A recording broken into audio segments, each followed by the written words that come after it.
श्री अमने महाराणी की जय, श्री वल्लभाधीश की जय। 84 વૈષ્ણવની વાર્તા એમાં મારી પાસે છે 83માં વૈષ્ણવ છે કુંભનદાસજીની વાર્તા। આ કુંભનદાસજી શ્રી ગોવર્ધનની પાસે યમનાવતા ગામમાં રહેતા હતા। સારસ્વત કલ્પમાં શ્રી યમુનાજીનો પ્રવાહ તે ગામની નિકટ વહેતો હતો, તેથી તે ગામનું નામ યમનાવતા હતું। તે ગામમાં કુંભનદાસજી રહેતા હતા અને ચંદ્ર સરોવર ઉપરના પરાસોલી ગામમાં તેમની જમીન હતી। ત્યાં ખેતી કરતા, તેથી પરાસોલીમાં હંમેશા બેસી રહેતા। કુંભનદાસજી જે ગોવર્ધનનાથજીના પરમ કૃપાપાત્ર સખા હતા, પણ તે વખતે શ્રી ગોવર્ધનનાથજીનું પ્રાકટ્ય થયું નહોતું અને શ્રી આચાર્યજી શ્રી મહાપ્રભુજી વ્રજમાં પણ પધાર્યા નહોતા। જ્યારે શ્રી ગોવર્ધનનાથજીએ પ્રગટ થઈ શ્રી આચાર્યજી શ્રી મહાપ્રભુજીને બોલાવ્યા, ત્યારે કુંભનદાસજી ભગવદી તરીકે પ્રસિદ્ધ થયા। શ્રી ગોવર્ધનનાથજીએ શ્રી મહાપ્રભુજીને પૃથ્વી પરિક્રમા કરતા ઝાડખંડમાં આજ્ઞા કરી કે અમે શ્રી ગોવર્ધન પર્વતમાં પ્રગટ થયા છીએ, તમે આવી અમોને પધરાવો અને અમારી સેવાનો પ્રકાર પ્રકટ કરો। શ્રી મહાપ્રભુજી પરિક્રમા અધૂરી મૂકીને તત્કાળ વ્રજમાં પધાર્યા। તે વખતે દામોદરદાસ હર્ષાની, કુંભનદાસ મેઘન, ગોવિંદ દુબે, જગન્નાથ જોશી, સિકંદપુરવાળા, રામદાસ એ 5 સેવકો સાથે હતા। શ્રી ગોવર્ધનની તળેટીમાં સાધુ પાંડેના ચોતરા ઉપર બિરાજ્યા। ત્યાર પછી સાધુ પાંડેના કુટુંબ સહિત શરણે આવવાનું અને શ્રી ગોવર્ધનનાથજીના પ્રાકટ્યનો સઘળો પ્રકાર સાધુ પાંડેની વાર્તામાં લખ્યો છે। તે વખતે રામદાસ ચૌહાણ પૂછડીમાં રહેતા, તે શ્રી આચાર્યજીના સેવક થયા। તેમને શ્રી ગોવર્ધનનાથજીની સેવા સોંપી। વ્રજવાસી ઘણા સેવકે થયા, તેમાં કુંભનદાસજી પણ સઘળા કુટુંબ સહિત શરણે આવ્યા। શ્રી મહાપ્રભુજીએ શ્રી ગોવર્ધન પર્વત ઉપર નાનું મંદિર પ્રસિદ્ધ કરાવી શ્રી ગોવર્ધનનાથજીને પધરાવ્યા। રામદાસ ચૌહાણને સેવાની આજ્ઞા કરી। સઘળા વ્રજવાસીઓ શ્રીનાથજીને દૂધ, દહીં, માખણ વગેરે બહુ જ ભોગ ધરવા લાગ્યા। રામદાસજીને ભગવદ ઈચ્છાથી જે કંઈ પ્રાપ્ત થતું તે શ્રી ગોવર્ધનનાથજીને ભોગ સમર્પીને પ્રસાદ લેતા। શ્રી વ્રજવાસીઓ સેવક થયા હતા, તેમને શ્રી મહાપ્રભુજીએ આજ્ઞા કરી કે આ શ્રી ઠાકોરજી અમારું સર્વસ્વ છે, તેથી તેમની સઘળી વાતથી કાળજી કરજો અને સેવામાં તત્પર રહેજો। કુંભનદાસજી તથા સઘળા સેવકોને આજ્ઞા કરી કે તમે દેવદમનનું વિના પ્રસાદી લેશો નહીં। આ પ્રમાણે આજ્ઞા કરીને ઝાડખંડમાં જ્યાંથી પરિક્રમા અધૂરી રાખી હતી ત્યાં પૂરી કરવાને આપ પાછા પધાર્યા। કુંભનદાસજી શ્રી મહાપ્રભુજીની આજ્ઞાથી નિત્ય યમનાવતાથી શ્રી ગોવર્ધનનાથજીના દર્શન કરવાને શ્રી ગોવર્ધન આવતા। કુંભનદાસજી કીર્તન બહુ સુંદર ગાતા, તેમનો કંઠ પણ બહુ સુંદર હતો। જ્યારે શ્રી મહાપ્રભુજીએ કુંભનદાસજીને નામ મંત્ર આપી બ્રહ્મ સંબંધ કરાવ્યો, ત્યારે તેમને સઘળી લીલાની સ્મૃતિ થઈ હતી। તેથી કુંભનદાસજી નિત્ય નવા પદ કરી શ્રી ગોવર્ધનનાથજીને સંભળાવતા।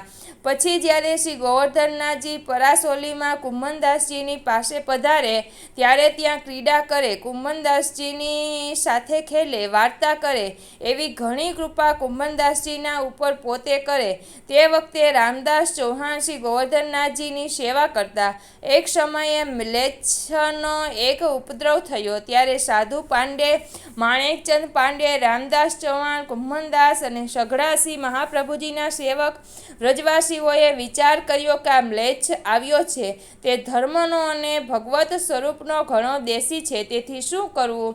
સઘળાઓએ કહ્યું, શું કરવું એમાં શું પૂછવું? શ્રી ગોવર્ધનનાથજીને પૂછો કે આપે મનમાં શું વિચાર્યું છે, આપ આજ્ઞા કરે તે પ્રમાણે કરીએ। બધાએ મળી શ્રી ગોવર્ધનનાથજીને પૂછ્યું, મહારાજ હવે શું કરીએ? જેમ આપ આજ્ઞા કરો તેમ કરીએ। પોતે કહ્યું, આપણે ટોડના ઘનામાં ચાલીશું। એટલે એક સેવકે એક મોટી ભેંસ હતી તે મંગાવી, તેના ઉપર બિરાજીને ટોડના ઘનામાં પધાર્યા। સઘળા સેવકો સાથે આવ્યા હતા। એક બાજુએથી રામદાસ ચૌહાણે પકડ્યા અને બીજી બાજુથી કુંભનદાસે પકડ્યા હતા। તે ઘનામાં જઈને કાંટામાં બેઠા, તેથી સઘળાના વસ્ત્ર ફાટ્યા અને શરીરમાં પણ કાંટા વાગ્યા, તેથી બહુ દુઃખ પામ્યા। તે ઘનાની અંદર એક તળાવ હતું. ત્યાં રૂખન ઝાડનો એક ચોક હતો. ત્યાં મોટા વૃક્ષની નીચે શ્રી ગોવર્ધનનાથજી બિરાજ્યા. રામદાસજીએ કંઈક સામગ્રી ભોગમાં ધરી અને કરવો જળની ભરીને આગળ ધર્યો. સાથેના વૈષ્ણવો ભોગ ધરીને બેઠા. ત્યારે શ્રી ગોવર્ધનનાથજીએ કુંભનદાસજીને કંઈક ગાવાનું કહ્યું. આ વખતે કુંભનદાસજી મનમાં અકળાઈ ગયેલા હતા. તેથી નીચેનું એક પદ ગાયું. પહેલું પદ છે: ભાવ તહે તેહી ટાડકો ઘનો કાંટા વાગે ગોખરું બુડે ફાટ્યો જાત યહ તનો સિંધે કહા લોકડી કો ડર યહી બાનિક કહા બનિયો કુંભનદાસ તુમ ગોવર્ધન ધર યહ કોન રાંડ ઢેઢની કો જન્યો. આ પદ જ્યારે કુંભનદાસજીએ ગાયું ત્યારે શ્રી ગોવર્ધનનાથજી સાંભળીને હસી પડ્યા. એટલામાં શ્રી ગોવર્ધનથી સમાચાર આવ્યા કે મ્લેચ્છની આવેલી ફોજ પાછી ગઈ છે. એટલે શ્રી ગોવર્ધનનાથજી ત્યાં શ્રી ગોવર્ધન પર્વત ઉપર પોતાના મંદિરમાં પધાર્યા.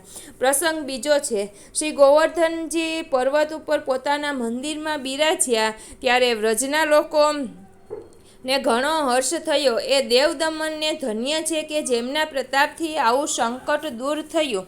કંઈ જાણવામાં પણ આવ્યું નહીં. કુંભનદાસજીએ પ્રસન્ન થઈને શ્રી ગોવર્ધનનાથજીની આગળ મહાત્મ્યનું પદ ગાયું. તે પદ બીજું છે: જતી જતી શ્રી હરિદાસ વર્ય ધરણે વારી વૃષ્ટિ નિવારી ઘોષ આરતી ટારી દેવપતિ અભિમાન ભંગ કારણે જતી પટપિત દામિન રુચિર વર મૃદુલ અંગ સાવલ સજલ જલદ વરણે કરધર વેણુ અધર ગાન કલરવ સુશબ્દ સહજ વ્રજ યુતિ જનચિત હરણે જતી વૃંદા વિપિન ભૂમિ ડોલન અખિલ લોકવંદન અંબુજ રૂહસી ચરણે તરણી તનિયા તીર વિહાર નંદ ગોપ કુમાર તનય કુંભનદાસ તુવસી શરણે.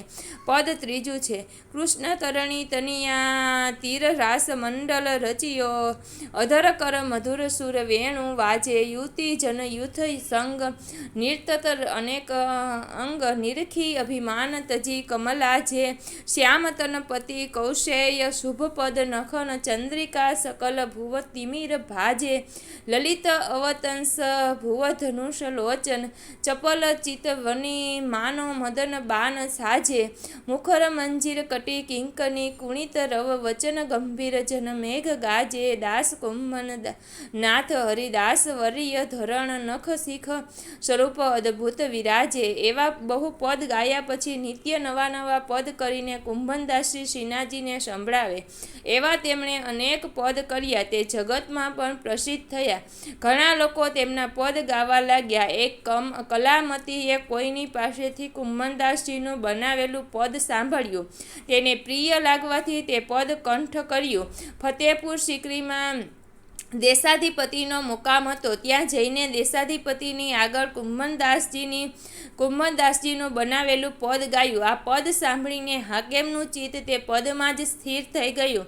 તેણે માથું ધુણાવીને કહ્યું: એવા પણ મહાપુરુષ થઈ ગયા છે કે જેમને એવા ભગવાનના દર્શન થતા હતા.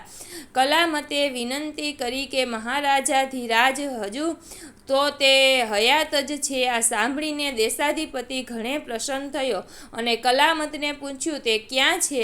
તેણે કહ્યું ગોવર્ધન પર્વતની પાસે યમનાવતા ગામમાં રહે છે. દેશાધિપતિએ કહ્યું તેમને અહીંયા બોલાવો, હું તેમને મળીશ. પછી દેશાધિપતિએ પોતાના પ્રધાનને કહીને માણસો અને સ્વારી કુંભનદાસજીને બોલાવવા માટે મોકલી. સ્વારી યમનાવતામાં આવી પણ કુંભનદાસજી ઘરમાં હતા નહીં. પરાસોલીમાં તેમના ખેતરમાં બેઠા હતા. તેથી તેમના ઘરના માણસોએ આવી કુંભનદાસજીને બતાવ્યા. દેશાધિપતિના માણસોએ આવી કુંભનદાસજીને કહ્યું તમને દેશાધિપતિએ બોલાવ્યા છે. તેમણે કહ્યું ભૈયા, હું ચાકર નથી, કામદાર નથી. મારું દેશાધિપતિને શું કામ પડ્યું છે. તે દૂતોએ કહ્યું બાબા સાહેબ, હું તો કામમાં કંઈ સમજતો નથી. અમને તો દેશાધિપતિનો હુકમ છે કે કુંભનદાસજીને અહીં બોલાવો. તેથી આ પાલખી છે, ઘોડો ઘોડો છે, જેના ઉપર આપની બેસવાની ઈચ્છા હોય તેના ઉપર બેસીને ચાલો, અમે આવ્યા છીએ, તે આપને લઈને જ જવાના છીએ. કુંભનદાસજીએ મનમાં વિચાર્યું કે ત્યાં ગયા વિના ચાલે તેમ નથી, તેથી તત્કાલ જોડા પહેરીને ચાલ્યા. જે માણસો લેવા આવ્યા હતા તે માણસોએ કહ્યું, બાબા સાહેબ સવારી ઉપર બેસીને ચાલો. તેમણે કહ્યું, ભૈયા હું તો સવારી ઉપર કોઈ વખત બેઠો નથી. પોતે ચાલતા ગયા. ફતેપુર સિકરી જ્યાં દેશાધિપતિનો મુકામ હતો ત્યાં આવી પહોંચ્યા. માણસોએ જઈ ખબર કરાવી કે કુંભનદાસજી આવ્યા છે. દેશાધિપતિએ કુંભનદાસને ભીતર પોતાની પાસે બોલાવ્યા. જ્યારે હાકીમની પાસે જઈ પહોંચ્યા ત્યારે તેણે કહ્યું, કુંભનદાસજી આવો. એટલે તે આગળ જઈને ઊભા રહ્યા. હાકીમે બેસવાનું કહ્યું એટલે તે બેઠા. તે જગા એવી હતી કે જડાવની રાવટી, તેમાં મોતીની ઝૂલ લટકી રહી છે. આવી સુશોભિત જગામાં બેસવા છતાં કુંભનદાસજીના મનમાં બહુ દુઃખ લાગ્યું. આથી તે અમારા વ્રજના સને કે રૂખ, સૂકા ઝાડ સારા કે જ્યાં શ્રી ગોવર્ધનનાથજી પોતે ખેલે છે. એટલામાં તે દેશાધિપતિ બોલ્યો, કુંભનદાસજી, અમે સાંભળ્યું કે જે તમે બહુ સુંદર પદ કર્યા છે. તમારા ઉપર કનૈયાની મોટી મહેરબાની છે. અહીંયા મેં તમને બોલાવ્યા છે તે કંઈક સાંભળવા માટે બોલાવ્યા છે. માટે કોઈ પદ આ વખતે અમને પણ સંભળાવો. કુંભનદાસજી પોતાના મનમાં અકળાઈ ગયા હતા. તેથી વિચાર્યું, અહીંયા હું શું ગાઉં? મારી વાણીના ભોગતા તો શ્રી ગોવર્ધન ધર છે, પણ કંઈ ગાયા વિના તે છોડનાર નથી. તેથી એવું ગાઉં કે તે ગુસ્સે થઈને ફરીથી મારું નામ પણ દે નહીં.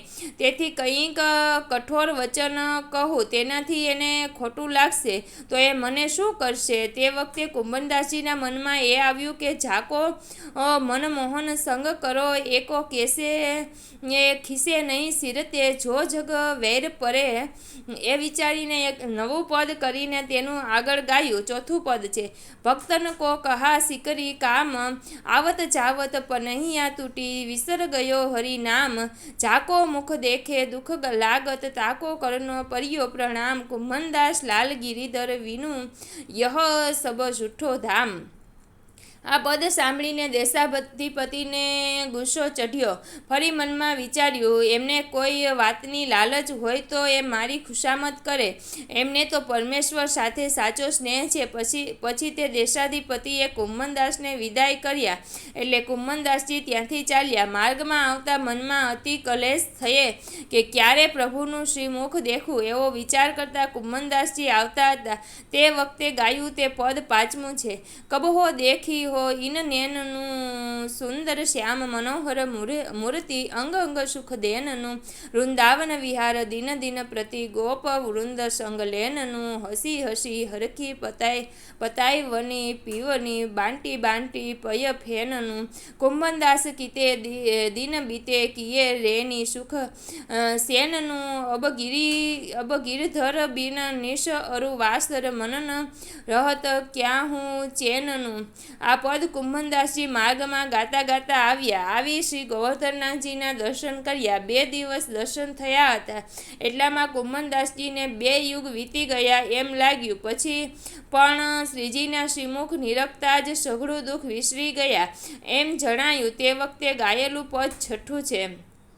नैन भरी देखे नंदकुमार तादीन ते सब भूली गयो है, विसरियो पति परिवार विषय विषय हो विकल भई हो, अंग अंग सब हारी ताते सुधी है, सावरी मूर्ति लोचन भरी भरी वारी, रूप राशि परमित नहीं मानो कैसे मिले, कन्हाई कुंभनदास प्रभु गोवर्धन धर मिलो बहुरी रिमाई। पद 7मुं छे। हिलगन कठिन है या मन की जाके लिए, देखी मेरी सजनी लाज गई सब तन की, धर्म जाऊ अरु हसो लोक सब अरु गावो, कुल गारी सो क्यों रहे, चाही बिनु देखे जो झाको हितकारी, रस लुब्धक एक निमिष न छांडत जो अधीन मृग गाने, कुंभनदास स्नेह परम यह गोवर्धन धर जाने। एवा बहु पद कुंभनदासजीए गाया। श्री ठाकोरजी बहु प्रसन्न थया के धन्य छे एमने के जेमने मारा विना बीजू कंई सुहातुं नथी। प्रसंग 3 छे। એક સમયે રાજા માનસિંહ સઘળે ઠેકાણે દિગ્વિજય કરીને આગ્રે દિશાધિપતિની પાસે આવ્યા. તેમની પાસેથી જ્યારે શીખ વિદાયગીરી માગીને પોતાને દેશ ચાલ્યા ત્યારે મનમાં વિચાર કર્યો કે ઘણા દિવસે અહીંયા આવ્યો છું, તેથી મથુરા વૃંદાવન જઈને ઘેર જાઉં. એમ નિશ્ચય કરીને રાજાએ આગ્રાથી મુકામ ઉપાડ્યો. પહેલાં મથુરા આવ્યા, ત્યાં વિશ્રાંતિ ઘાટે સ્નાન કરીને શ્રી કેશવરાયજીના દર્શન કરીને વૃંદાવન ગયા. ત્યાંના સઘળા મહંતોએ જાણ્યું કે આજે રાજા માનસિંહ અમારે ત્યાં દર્શન કરવા આવશે, તેથી તેમણે પોતાના શ્રી ઠાકોરજીને સારા સારા ભારે ઝરીના વાગા અને ઘણા આભરણ પહેરાવ્યા. પીછવાય ચંદરવા ઝરીના બાંધ્યા. એટલામાં રાજા માનસિંહજી દર્શન કરવા આવ્યા. એક મોટા મહંતના મંદિરમાં ગયા. અંદર જઈને શ્રી ઠાકોરજીને દંડવત કરી ભેટ ધરી. તે વખતે ઉષ્ણકાળનો દિવસ હતો, તેથી રાજા માનસિંહજીની ત્યાં ઊભું રહી શકાતું નહીં. એ પ્રમાણે 4-5 મોટા મંદિર હતા. ત્યાં આગળ દર્શન કરીને રાજાજી વિદાય થઈને પોતાના મુકામે આવ્યા. ત્યાંથી મુકામ ઉપાડ્યો. ત્રીજે પહોર ગોવર્ધન ગામમાં આવી પહોંચ્યા. ત્યાં માનસી ગંગા ઉપર શ્રી હરેદેવજીનું મંદિર છે. ત્યાં રાજાએ દર્શન કર્યા. જેવી રીતે વૃંદાવનમાં ઠાઠ બનાવ્યો હતો, તેવી રીતે અહીં પણ રાજાજી આવવાના છે એમ જાણીને ઠાઠ બનાવ્યા હતા. રાજા માનસિંહ હરિદેવજીના દર્શન કરી ભેટ ધરી ત્યાંથી ચાલ્યા. કોઈએ કહ્યું, રાજાધિરાજ શ્રી ગોવર્ધનનાથજી શ્રી ગોવર્ધન પર્વત ઉપર બિરાજે છે. તે ઠાકુર બહુ સુંદર છે, ત્યાં દર્શન કરવા આપ ચાલશો? રાજાએ કહ્યું, હા હા, અવશ્ય જઈશું. તે ઠાકુર તો આખા વ્રજના રાજા છે, માટે ત્યાં તો અવશ્ય ચાલવું. રાજાજી ત્યાંથી ગોપાલપુર આવ્યા. સેવકોને પૂછાવ્યું કે દર્શનનો શો સમય છે? કોઈએ કહ્યું કે ઉત્થાપનના દર્શન થઈ ચૂક્યા છે, હવે તો ભોગના દર્શન થશે. એ સાંભળીને રાજા માનસિંહ શ્રી ગોવર્ધનનાથજીના દર્શન કરવા માટે શ્રી ગિરિરાજ ઉપર ચઢ્યા. પણ ઉષ્ણકાળનો દિવસ અને દૂરથી ચાલતા આવેલા, તેથી પરિશ્રમ થયેલા હોવાથી રાજાજ્ઞો વ્યાકુલ થઈ ગયેલો હતો. એટલામાં ભોગના દર્શનના કમાડ ખોલ્યા. સેવકો માનપૂર્વક રાજાસિંહને ભીતર મણિકોઠામાં દર્શન કરવા લઈ ગયા. તે વખતે શ્રીજીની સેવા ઘણા વૈભવથી થતી હતી. મોટું મંદિર પણ પ્રસિદ્ધ થયેલું હતું. શ્રી ગોવર્ધનનાથજીના આગળ ગુલાબજળ છીકરવામાં આવ્યું હતું. નિજ મંદિર મણિકાઠા તિબારી જળમય થઈ રહ્યું હતું. રાજા માનસિંહે ભીતર થઈને શ્રી ગોવર્ધનનાથજીના દર્શન કર્યા અને ગરમીથી વ્યાકુલ થઈ ગયા હતા. તે ત્યાંની શીતળતાને લીધે ઘણું સુખ લાગ્યું અને શ્રીનાથજીનું મુખચંદ્ર દેખીને રાજાને ઘણો જ આનંદ થયો. સાક્ષાત શ્રી કૃષ્ણ વૃંદાવનચંદ્ર શ્રી ગોવર્ધનનાથજી કે જેમના વિશે મેં શ્રીમદ ભાગવતમાં સાંભળ્યું હતું, તેમના પ્રત્યક્ષ દર્શન આજ મને થયા. તેથી મારે ભાગ્યને તેમજ આજના દિવસને ધન્ય છે કે આવા પ્રભુની સાંખી આજે થઈ. ભોગના દર્શનનો સમય હતો, તેથી આગળ બીન મૃદંગ વાગી રહ્યું હતું અને કુંભનદાસજી ઊભા કીર્તન કરતા હતા. તે સાંભળીને રાજા માનસિંહનું મન તે કીર્તનમાં લાગી રહ્યું. જેવું શ્રીનાથજીનું કોટી કદર્પલા વણ્ય રૂપ છે, તેવું જ કીર્તન તે વખતે કુંભનદાસજી ગાતા હતા. તે પદ 8મું છે. રૂપ દેખી નેના પલક લગે નહીં, ગોવર્ધન ધરકે અંગ અંગ પ્રતિ નિરખી નેન મન રહત નહીં. કહા કહો કછું કહત ન બની આવે, ચિત ચોર્યો માગવે દહીં. કુંભન દાસ પ્રભુ કે મિલન કી સુંદર બાત સખીયન શો કહી. પદ 9મું છે. આવત મોહન મન હરિયો હો અપને ગૃહ સયુષો બેઠી નિરખી વદન અચરા વિસર્યો હો. રૂપક નિધાન રસિક નંદ નંદન નિરખી નેન ધીરજુ ન ધર્યો. કુંભનદાસ પ્રભુ ગોવર્ધન ધર અંગ પ્રેમ પિયુષ ભર્યો હો. એવા પદ કુંભનદાસજી ગાતા હતા. એટલામાં ભોગના દર્શન થઈ ગયા. એટલે રાજા માનસિંહજી દંડવત કરી પોતાના મુકામે ગયા. પોતાના મુકામે જઈ ત્યાંના માણસોને શ્રી ગોવર્ધનનાથજીના દર્શનની વાર્તા કહેવા લાગ્યા. અને કોણ હતા કે જેમણે શ્રી ઠાકોરજીના આગળ એવા વિષ્ણુ પદ ગાયા કે જેનું વર્ણન મારાથી થઈ શકતું નથી. કોઈએ કહ્યું, રાજાધિરાજ એ વ્રજવાસી છે, તેમનું નામ કુંભનદાસજી છે, તે મહાન ત્યાગી છે. દેશાધિપતિને તે મળ્યા હતા, તેમને ગામ આપવામાં આવ્યું છતાં ન લીધું. તે વિશે તમે સાંભળ્યું પણ હશે. માનસિંહ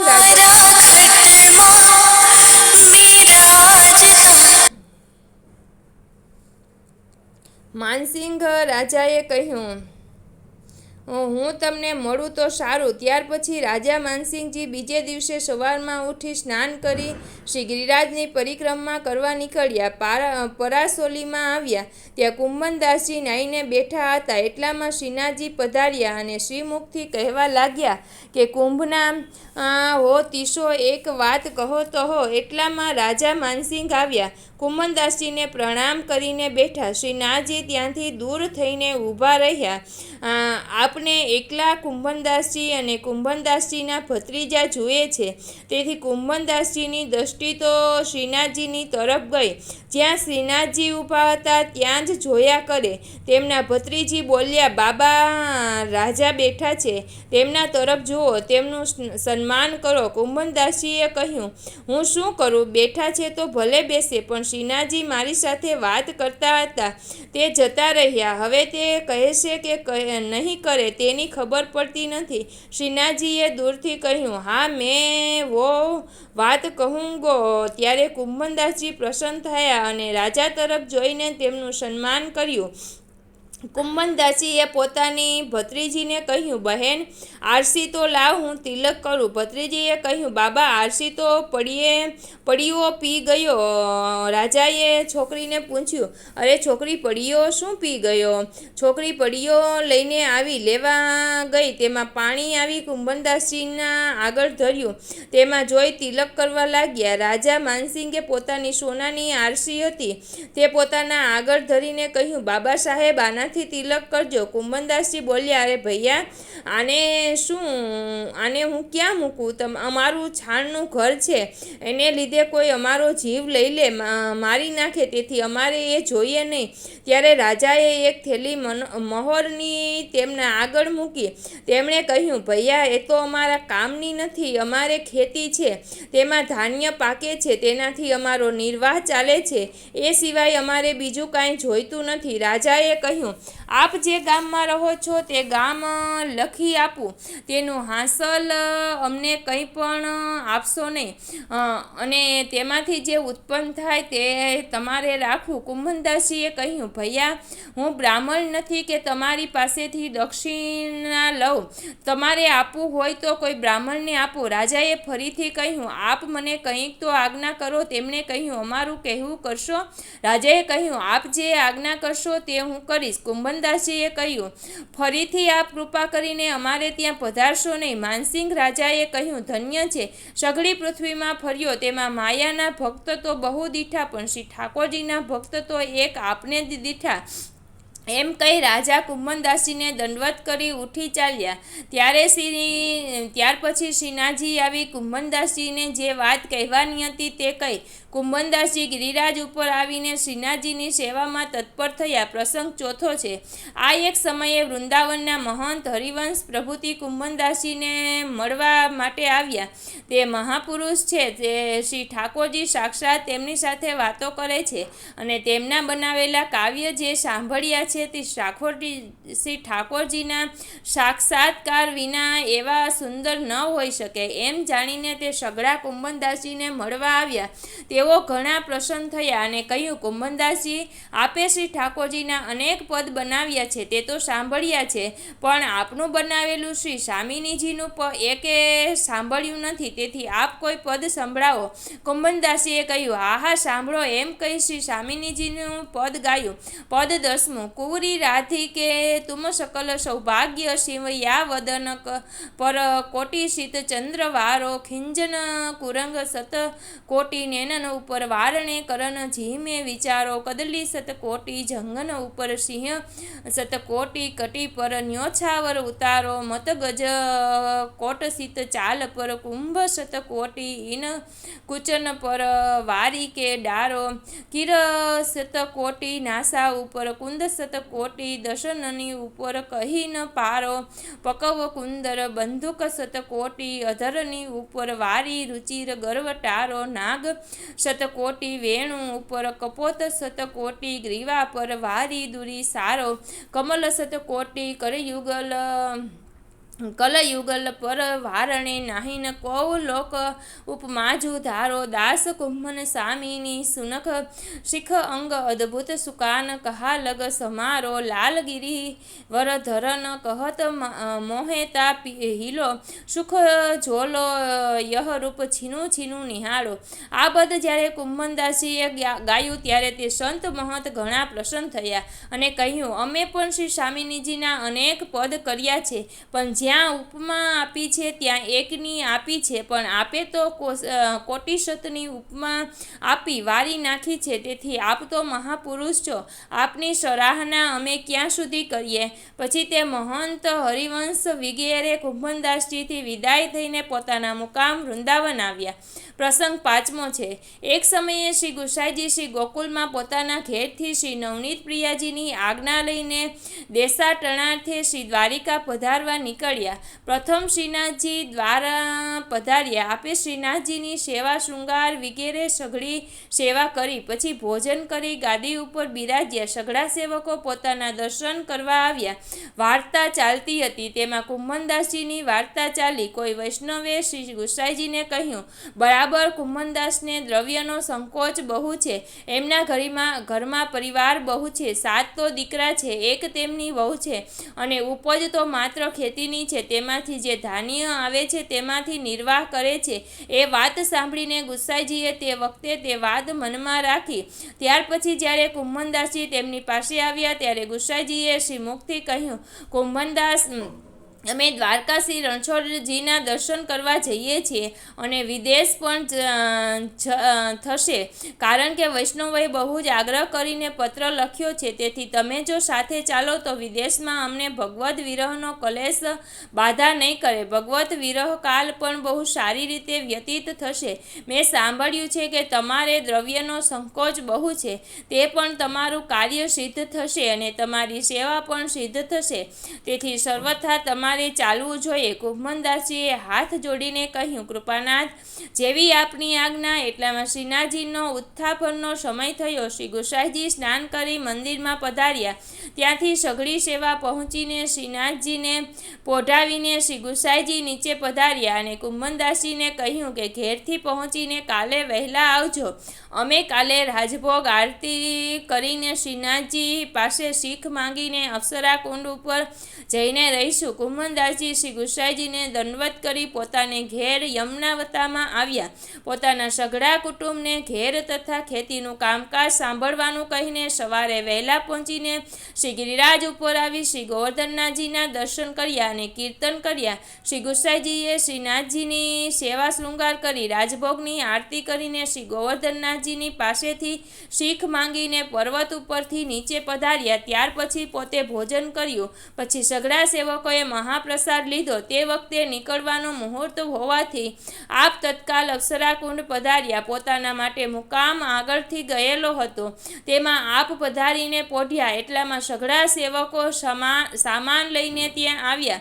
તેમની સાથે કુંભનદાસજી પણ આવ્યા. ત્યાં બેઠા બેઠા વિચાર કરે છે કે પ્રાણનાથ બિછુડ નકી વેદના જાનત નાહીન કોવ એ પ્રમાણે વિચારે છે. એટલામાં શ્રી ઠાકોરજીના ઉત્થાપનનો સમય થયો. શ્રી ગુસાઈજી આપ ભીતર ડેરામાં જાગ્યા. કુંભનદાસજીને સેવાનો સમય થયો એટલે શ્રીનાથજીના દર્શનની સુધી આવી. ભાન થયું. ત્યાં પૂછડીના એક ખૂણામાં ઊભા ઊભા કુંભનદાસજી કીર્તન ગાઈ રહ્યા છે અને આંખમાંથી જળનો પ્રવાહ વહે છે. કુંભનદાસજીએ તે વખતે ગાયું તે પદ 11મું. કેતે દિન હેજુ ગયે વિનુ દેખે તરુણ કિસાર રસિક નંદ નંદન કછુક ઉઠત મુખ રેખે વહ સૌભાગ્ય વહ કાંતિ વદન કી કોટિક ચંદ્ર વિશેખે વહ ચિતવની વહ હાસ્ય મનોહર વહ નટવર વપુ ભેખે શ્યામ સુંદર મિલી સંગ ખેલન કી આવત જીએ અપેખે કુંભનદાસ લાલ ગિરિધન વિનુ જીવન જન્મ અલેખે. કુંભનદાસજીએ જ્યારે આ પદ ગાયું ત્યારે શ્રી ગુસાઈજીએ ડેરાની ભીતર બેઠા બેઠા સાંભળ્યું. કુંભનદાસજીનો કલેશ આપનાથી સહન ન થઈ શક્યો, તેથી આપ શ્રી ગુસાઈજી ડેરાથી બહાર પધાર્યા અને શ્રી મુખથી કહ્યું, કુંભનદાસજી તમે જલ્દીથી પાછા જાઓ, તમારો વિદેશ થઈ ચૂક્યો. તે જેવી તમારી અહીંયા દશા છે તેવી શ્રીનાથજીની ત્યાં દશા છે. જેવી રીતે અક્કાજીએ અડેલમાં ગજ્જન ધાવન્ય શ્રી નવનીત પ્રિયાજીની માટે પાન લેવા મોકલ્યા હતા અને ગજ્જન ધાવન્ય શ્રી ઠાકોરજીથી વિખૂટા પડવાને લીધે જવર ચઢ્યો હતો, કારણ કે શ્રી ઠાકોરજીથી એક ક્ષણ માત્ર ન્યાડા રહેતા નહોતા. ગજ્જન ધાવન નિજ મંદિરની ડેરી આગળ બેસતા ત્યારે શ્રી ઠાકોરજી રાજભોગ આરોગતા. થોડાક વખત પાન લેવાને મોકલ્યા એટલામાં તો ગજ્જન ધાવનને જ્વર આવ્યો અને મૂર્છા આવી. ઘરમાં શ્રી ઠાકોરજીએ ડેરી આગળ શબ્દ સાંભળ્યો નહીં, તેથી પોતે રાજભોગ આરોગ્યા નહીં. આથી શ્રી અક્કાજીએ તરત જ ગજ્જનને બોલાવવા માણસ મોકલ્યો. જ્યારે ગજ્જન આવ્યા ત્યારે જ તેમના કહેવાથી રાજભોગ આરોગ્યા. ત્યાં સુધી હાથ ખેંચીને બિરાજી રહ્યા હતા. આ સઘળો વિસ્તાર તેમની વાર્તામાં છે. શ્રી મહાપ્રભુના માર્ગની મર્યાદા છે કે જેટલો સેવકનો સ્નેહ શ્રી ઠાકોરજી ઉપર હોય તેથી 100 ગણો સ્નેહ શ્રી ઠાકોરજીનો સેવક ઉપર હોય. તેનો સિદ્ધાંત શ્રી ભગવાન શ્રી મુખથી અને અર્જુનને ગીતામાં કહ્યો છે. એ યથા મામ પ્રપદ્યન્તે તાસ તથૈવ ભજામ્યહમ. તેથી ત્યાં પણ શ્રીનાથજી તમારો વિરહ કરે છે. અમે તમને અહીંયાથી જ શીખ વિદાયગીરી આપીએ છીએ. કુંભનદાસજી આપણે સાષ્ટાંગ દંડવત પ્રણામ કરી વિદાય થઈને આવ્યા. શ્રી ગિરિરાજ આવીને શ્રી ગોવર્ધનનાથજીના દર્શન કર્યા. ભોગનો સમય હતો. ત્યાં આવતા જ કુંભનદાસજીને ઘણો આનંદ થયો. તે વખતે તેમણે એક પદ કરીને ગાયું. પદ 12મું છે. જો પે ચોપ મિલન કી હોય તો ક્યાં રહ્યો પરે વિનુ દેખે લાખ કર. જો કોઈ જો પે વિરહ પરસ્પર વ્યાપે તો કછુ જીય બને. લોક લાજ કુલ કી મર્યાદા એકો ચિત્ત ન ગણે. કુંભનદાસ પ્રભુ ચાહી તન લગી ઓર ન કછુ સહાય. ગિરિધર લાલ તેહી બીનું દેખે છીનું છીનું કલ્પ વિહાય. જ્યારે આ પદ તેમણે શ્રીનાથજીની સન્નિધાન ગાયું ત્યારે શ્રીનાથજી સાંભળીને ઘણા જ પ્રસન્ન થયા. પોતાને પ્રસન્ન થઈને કુંભનદાસજી પણ ઘણા જ પ્રસન્ન થયા. પ્રસંગ 6 છે. એક સમયે કુંભનદાસજી શ્રી ગુસાઈજીની પાસે બેઠા હતા. પોતે હસીને કહ્યું, કુંભનદાસજી આપને કેટલા દીકરા છે? તેમણે કહ્યું, મહારાજ મારે 1.5 દીકરા છે. શ્રી ગુસાઈજીએ કહ્યું, કુંભનદાસજી અમારા બેટા 1.5 કોણ કોણ તે બતાવો. ત્યારે તેમણે કહ્યું, આખો બેટા ચતુર્ભુજદાસ અને અડધા બેટા કૃષ્ણદાસ જે શ્રીનાથજીની સેવા કરતા હતા. 7 બેટા છતાં 1.5 કેમ ગણાવ્યા? એમણે કારણ પૂછતા કુંભનદાસે વિનંતી કરી કહ્યું કે શ્રી આચાર્યજી શ્રી મહાપ્રભુજીએ પુષ્ટિમાર્ગ પ્રકટ કર્યો છે.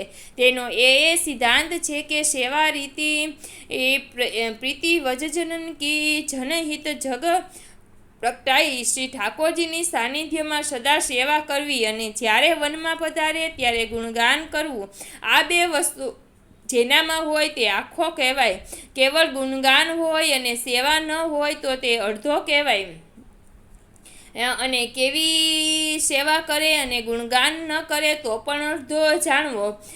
ચતુર્ભુજદાસ સેવા અને ગુણગાન બંને કરે છે માટે તે તો આખો, અને કૃષ્ણદાસ કેવળ એકલી સેવા કરે છે માટે તે અડધો. શ્રી ગુસાઈજીએ પ્રસન્ન થઈને શ્રી મુખથી કહ્યું, તમારું કહેવું સત્ય છે. શ્રી ભગવદીય છે તે જ દીકરો બહુ થયાથી શા કામના? ચતુર્ભુજદાસની વાર્તા વિસ્તારપૂર્વક શ્રી ગુસાઈજીના સેવકોમાં લખેલી છે. આ કુંભનદાસજી શ્રી આચાર્યજી શ્રી મહાપ્રભુજીના એવા પરમ કૃપાપાત્ર ભગવદી હતા, તેની જેમની વાર્તાનો પાર નથી. કુંભનદાસજીના બેટા કૃષ્ણદાસની વાર્તા. આ કૃષ્ણદાસ શ્રીનાથજીની ગાયો ચરાવનારા ગ્વાલ હતા.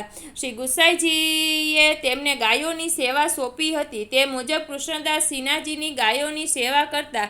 સવારમાં ગાયોની ખરી ગૌશાળામાંથી સઘળી સેવાથી પહોંચી ગાયનું છાણ, વાસીદું વગેરે ઉઠાવી લઈ તે જગાએથી સઘળું સાફ કરી ચોખ્ખું કરી દીધું. પછી ગાયોને ચારવા લઈ જતા. આખો દિવસ ગાયોની સેવામાં જ વ્યતીત કરતા. એક વખત ગાયો ચરાવતા પૂછડી તરફ ગિરિરાજની પાછળ ગામ છે, તેથી આવતા હતા. ત્યાંથી બધી ગાયો તો ખરીકામાં આવી ગઈ, પણ એક ગાય કે જે બહુ મોટી હતી તેનું આવું ગાયના દૂધ દોહવાનો ભાગ આંચળવાળો, તેને આવું ઓડાણ થાન કહે છે, તે બહુ મોટું હતું. તેથી તેનાથી ઉતાવળે ચલાતું નહીં હોવાથી ધીમે ધીમે ચાલતી. તે ગાયને આવતા અંધારું થઈ ગયું. તેવામાં પર્વતમાંથી એક નહાર નીકળ્યો. તે ગાયને મારવાના ઈરાદાથી ગાય ઉપર ધસ્યો. કૃષ્ણદાસે કહ્યું કે અરે અધર્મી, આ તો શ્રીનાથજીની ગાય છે, છતાં જો તું ભૂખ્યો હોવ તો મને ખા, પણ આ ગાયને છોડી દે. એટલામાં ગાય તો જતી રહી. તે ગૌશાળામાં દાખલ થઈ, પણ આ નહારે કૃષ્ણદાસને માર્યો. હવે ખરીકમાં શ્રીનાથજી ગાયો દોહવા પધાર્યા. બીજી ગાયોને ગ્વાલ ગોવાળો દોહવા બેઠા, અને આ મોટી ગાય કે જેને કૃષ્ણદાસે બચાવી, જેના બદલે પોતાના પ્રાણ આપ્યા, તે ગાયને દોહવા માટે શ્રીનાથજી પોતે જ બેઠા. તે વખતે કૃષ્ણદાસ તેનું વાછરડું પકડી ઊભા હતા. ગાય વાછરડાને ચાટતી હતી. આવા અલૌકિક લીલાના દર્શન આ વખતે કુંભનદાસજીને થયા. આથી કુંભનદાસજીને કૃષ્ણદાસના લીલામાં દર્શન છેલ્લા જ થયા હતા એમ સૂચવ્યું.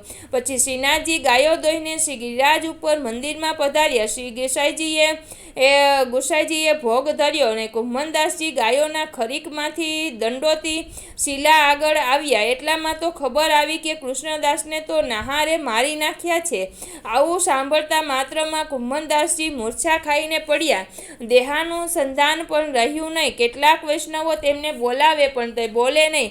આ સમાચાર શ્રી ગુસાઈજી પાસે પહોંચ્યા કે મહારાજ, કૃષ્ણદાસે શ્રીનાથજીની ગાયને તો નહારથી બચાવી, પણ પોતાના પ્રાણ ગયા. નહારે તેમને મારી નાખ્યા, અને ત્યાં જ પડ્યા છે.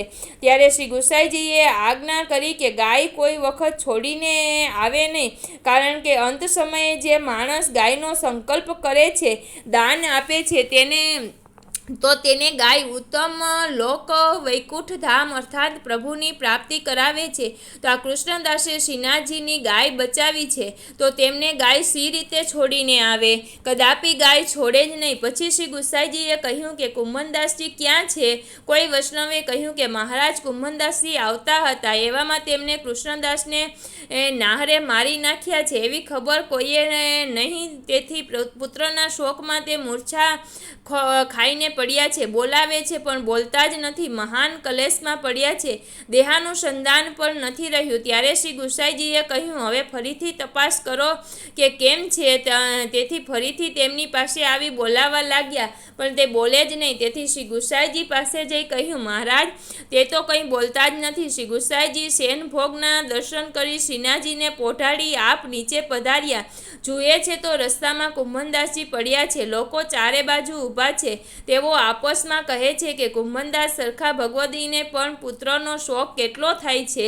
આ દુઃખને પીડાથી કોઈ બચ્યું નથી. અરે, પુત્ર તો પોતાનો આત્મા છે, તો અવશ્ય એનો શોક થાય. આવા લોકોના વચનો શ્રી ગુસાઈજીએ સાંભળ્યા. પોતે મનમાં વિચાર કર્યો કે અહીં તો કારણ કંઈ બીજું છે, અને લોકો સમજે છે કંઈ. આટે ભગવદીનું સ્વરૂપ લોકોને સમજાવવા અર્થે શ્રી ગુસાઈજીએ આજ્ઞા કરી કે સવારે તુમ વેગી આइयो, तुमको श्री गोवर्धन नाथ जी के दर्शन करावेंगे, तुम मन में खेद मती करो. श्री ગુસાઈજીના વાક્યો સાંભળતા જ કૃષ્ણદાસ ઉઠીને ઊભા થયા.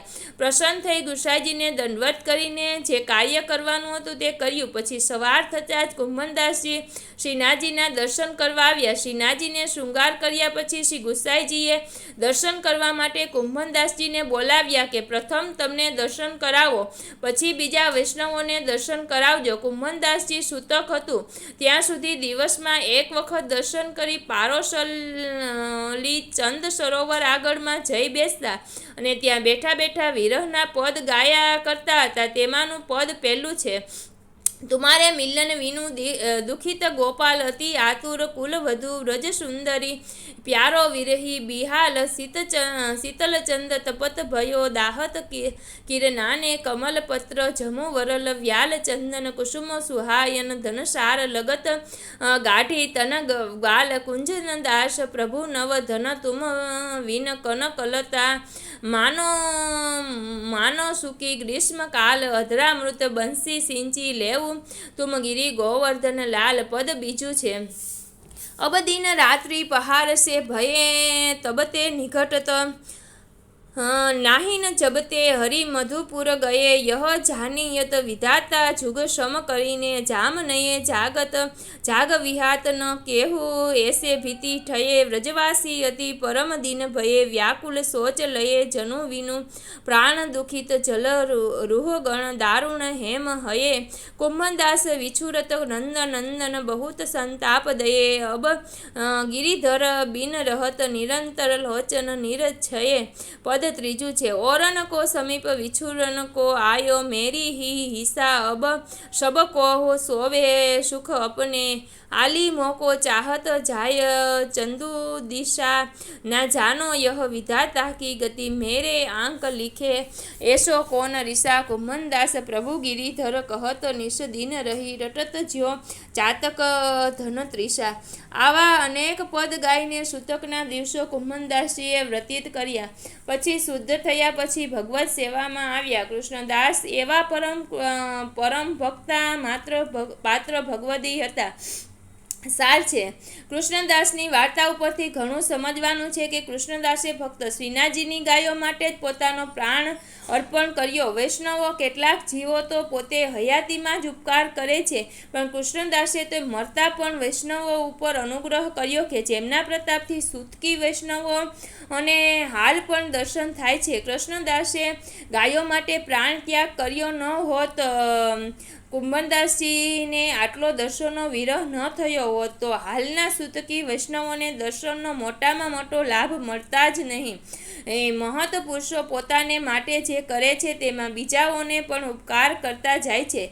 કુંભનદાસજીએ માત્ર એક ક્ષણનો જ દર્શનનો વિયોગ થયો હતો તેટલામાં તો મૂર્છા આવી ગઈ. તો આપણે દિવસના દિવસે દર્શન કરવા સિવાય નકામા ગુમાવીએ છીએ તે ઠીક નથી બનતા સુધી. એક વખત પણ દર્શન કરવા જવાનો નિયમ રાખવો જોઈએ વધારે ઇષ્ટ છે. કૃષ્ણદાસને નહારે મારી નાખ્યા છે. આટલું સાંભળતા માત્રમાં કુંભનદાસને મૂર્છા આવી. તે કંઈ પુત્ર મરણના શોકથી આવી નથી, પણ તેથી સૂતક લાગ્યું કે હવે તે સૂતક નિવૃત્ત થયા સિવાય શ્રીનાથજીના દર્શન થશે નહીં ને 15 દિવસ શ્રીજીના દર્શન વગર કેવી રીતે રહી શકાશે. આ મહાન ચિંતાથી મૂર્છા આવી હતી. પરિણામે શ્રી ગુસાઈજીએ કૃપા કરી તેમને દર્શન કરાવવાનું વચન આપ્યું. ત્યારે તે વિરહ મુક્ત થયા હતા. ત્યારથી જ હાલ સુધી આ સૂતકીઓને દર્શન થાય છે. અહીં 83માં વૈષ્ણવ કુંભનદાસજીની વાર્તા બોલ શ્રી અમને મહારાણી કી જય. શ્રી વલ્લભાધીશ કી જય. જય હો.